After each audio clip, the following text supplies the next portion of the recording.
Facing the lions, the definition of courage. Courage, the ability to do things which one finds frightening. I would say the definition of courage is best suited for a man such as Stephen Haggard was. He was brave in spirit and sensitive of heart, although he was not a man of perfection. Who among us could say they have not fallen so many times as he did? He made mistakes. He made errors in judgment.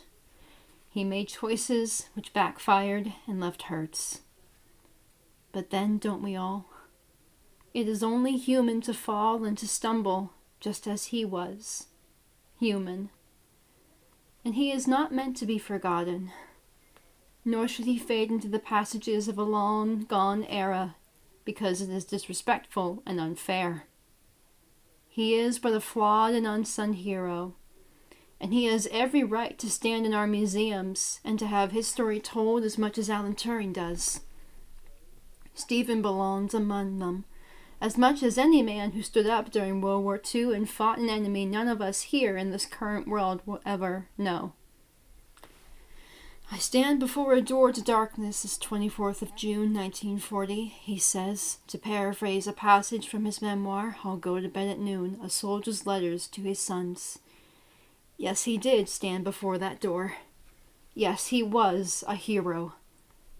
Prior to 1940, when war was declared in the autumn of September 3rd, 1939, at every turn he attempted to enlist in the military. As fate would have it, they told him no on account of his health issues, age issues, and yet he still tried. And he tried so much, he got himself thrown into naval jail. He was simply supposed to be sending off a friend when the ship was called to sea, and he was caught in a battle he wasn't even supposed to be a part of.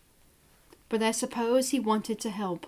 That seemed to be the one thing that he desired to do, and that was to fight for his family and face the darkness in spite of fear more than anything.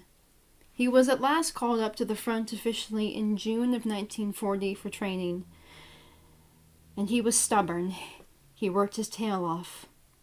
Stubborn and brave, and while his life had many falls and lapses of judgment, where he didn't err in such judgment was the courage to face the lions, the courage to fight for freedom, even when he was told no, even when he was in pain, facing depression, loneliness, grief, separation from his family, and eventual loss.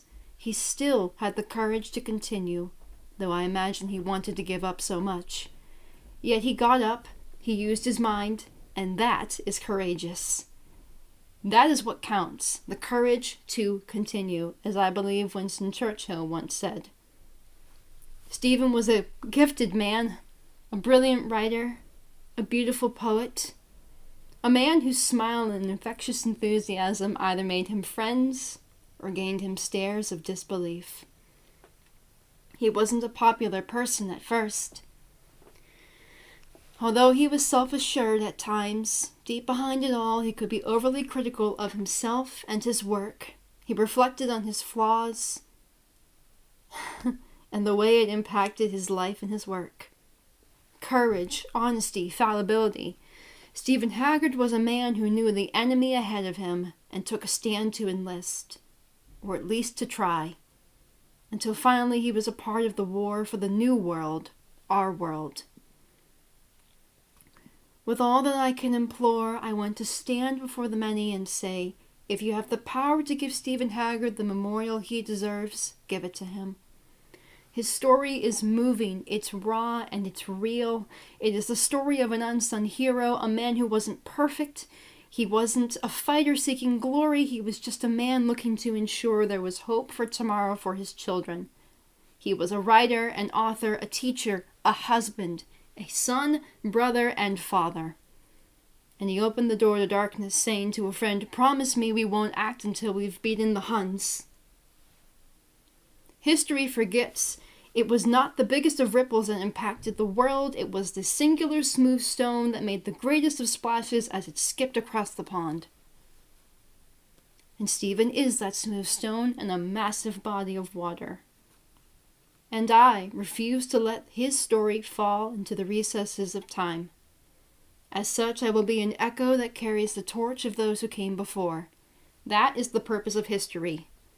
Thus, with that, let us collectively, in turn, be an echo for people like Stephen Haggard, and carry his name and his story in your heart. Let it flow from your lips, let it touch your soul, and let him be respected. Do not allow the flaws of an imperfect man's story to turn you away, for you are imperfect too. I implore you, look at him not with the ups and downs of his life, not with contempt, but seek out his life with the tides of empathy and compassion. Understand him for the beautiful artist he was. Understand him for the complicated man he remained, and salute him for the soldier that he was, one who stepped up to face the lions in the onslaught of such fear. Facing the lions is an act of bravery. It is stepping into the small acts of bravery, and Stephen was every bit as brave with the time given to him at war. Courage. I believe he had much of it. Let us not forget that courage always counts. And his was as a flower by the wayside. It bloomed slowly, but when it emerged, it was as fierce as the beating heart of the sun itself. Therefore, on this Remembrance Day, this Veterans Day, this recollection of 84 years after World War II, let us remember the men like Stephen. Let us remember the many who didn't get to come home and who never got to see another sunrise. And without further ado, please join me in listening to Interviewing Stephen Haggard, A Chance Encounter. Thank you.